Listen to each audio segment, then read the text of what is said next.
হজরত লোকমান হাকিম পৃথিবীর বুকে এমন এক ব্যক্তি যার নাম শোনেনি তেমন কেউ পৃথিবীতে আছে কিনা সন্দেহ। আল্লাহ সুবহানাহু ওয়া তাআলা পবিত্র কোরআনে হজরত লোকমান হাকিমের কথা উল্লেখ করে বলেন যে, আমি লোকমানকে হিকমত তথা বুদ্ধি বিচক্ষণতা দান করেছিলাম। হজরত লোকমান হাকিমের কথা কোরআনে আল্লাহ সুবহানাহু ওয়া তাআলা বললেও তিনি অবশ্য কোনো নবী বা রাসূল ছিলেন না।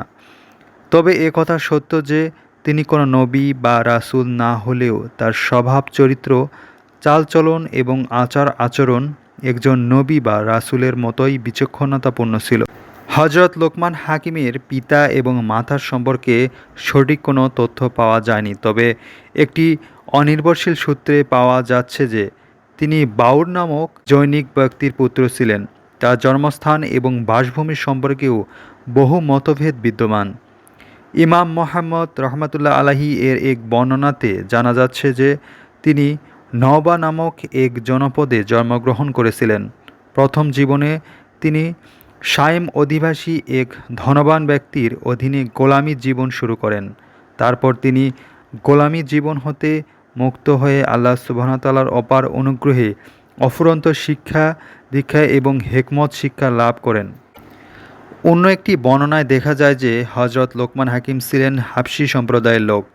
তার গায়ের রং ছিল কালো এবং দৈহিক গড়ন অত্যন্ত মোটাসোটা ছিল।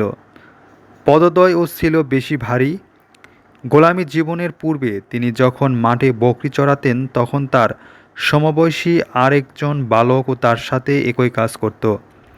দুজনে একসাথে একই কাজ করার মধ্য দিয়ে একটি বন্ধুত্ব সৃষ্টি হয়েছিল।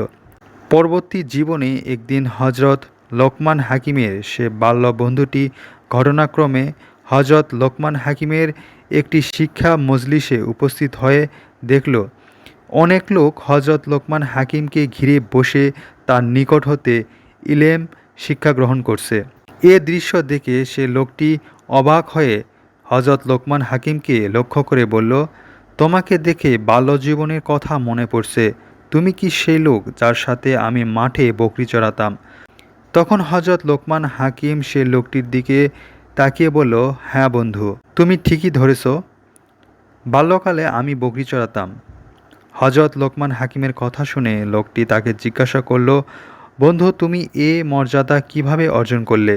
তখন হজরত লোকমান হাকিম সে লোকটির উত্তরে বলল, তিনটি বিশেষ স্বভাবের দ্বারা আমি এ মর্যাদা লাভ করতে সক্ষম হয়েছি।